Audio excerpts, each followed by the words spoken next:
AoE enemy max HP. Not a lot of champions in this game can do this, and today I want to compare two of them side by side. But first, here's a quick overview of the 4 epic champions that can do this. They're pretty much the only ones. Royal Guard we know very well, Seer we know very well as well, and I think that Husk is extremely underrated. So today we're going to compare him along with the Royal Guard with the same exact gear, and we want to see just how much damage we can get out of this guy. All that being said, let's jump right in.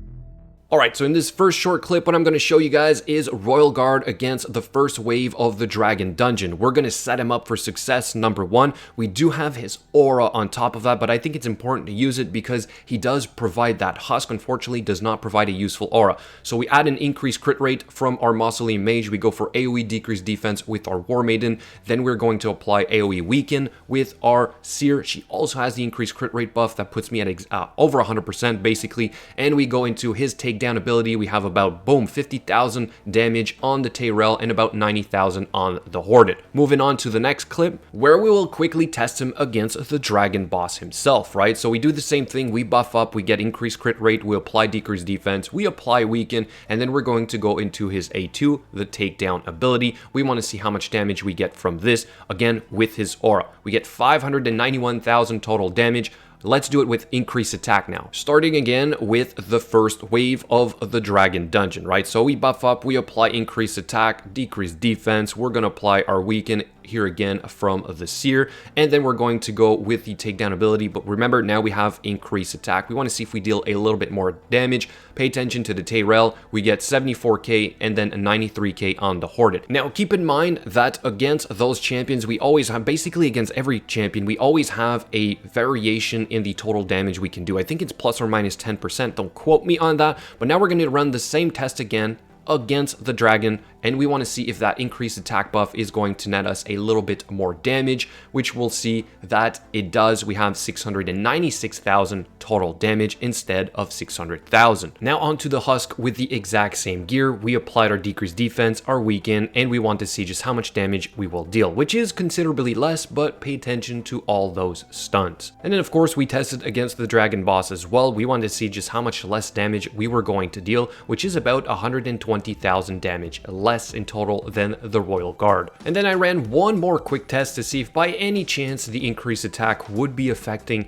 the Husk AoE, which unfortunately it does not, but we can see a good variation in the total damage compared to the first run. So it's pretty obvious that Royal Guard will deal more damage. We knew that already, but still I wanted to test how different it was for the enemy max HP portion of it. It also tells us just how much exactly damage we get extra from the attack buff, or also the attack aura and the attack component to the Royal Guard skill. But here's where I find perhaps Husk will shine a little bit more.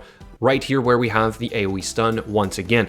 So for the Doom Tower, if you're looking for some extra damage as well as some crowd control into one skill, Husk is very unique in that sense. So he allows you to control almost entire waves as well as deal a good portion of the damage, so that you can follow up with, let's say, your Seer, where you might not have your decreased defense and your weaken, and you can hopefully maybe nuke the second wave just as fast as you did the first one. This is not a perfect example, but you guys kind of get the point that with Husk, it opens up for more possibilities. And finally, here's two more examples to support that point: the secret rooms of the Doom Tower. So Husk came in pretty clutch for me to complete this relatively well, or with good success. For example, the Undead's epics only. Husk acted as an extra damage dealer, but also as an extra champion to crowd control, as you can see right here. So this was done on manual. Yes, Dark Elhain was dealing most of the damage, but Husk was very, very effective in here as well. And here's one more example on the Secret Room 10, where we had to use HP champions only.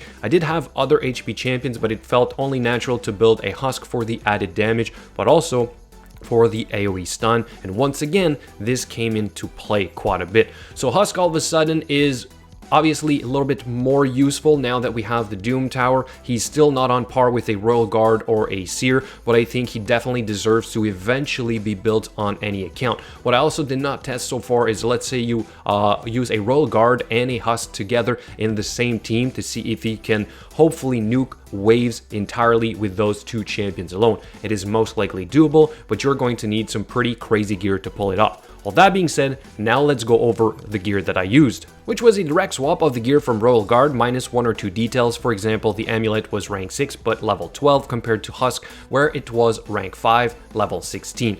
This is because HUSK will start with 50% crit damage compared to Royal Guard, which has 60% total crit damage. So for total stats on our HUSK, we had 160 speed, which is basically the equivalent. We had 93% crit rate, which really didn't matter because we had above 100% with the increased crit rate buff, but we had 253% crit damage, and for our Royal Guard, we had 256% crit damage. Both of them had about 360 or 350 total accuracy, which does come into play, especially for the Doom Tower, and also, for example, if you would want to use, let's say, HUSK in the arena, but obviously that is typically not where he is used. As I explained, I think now he will shine a little bit more in the endgame content for the Doom Tower, for those secret rooms, perhaps even for some of the waves. So for each pieces here, we had crit rate, crit damage. Obviously, we have 4 pieces of crit rate to hit these stats. It's still not quite perfect, but you guys kind of see what I tried to do. We have a decent pair of gloves here, 6-star crit damage. We do have a 6-star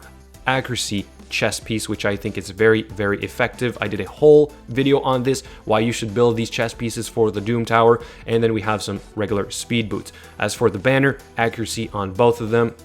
And for the masteries, basically the exact same thing on both of them. I wanted this to be as identical as possible, so we have flawless execution. Hell Smasher could be better, but I did not want to gamble on those procs. I just wanted to showcase literally Royal Guard beside our HUSK, right? So all that being said, guys, I think we already knew that Royal Guard will deal, a little bit more damage because of the attack component to his skill.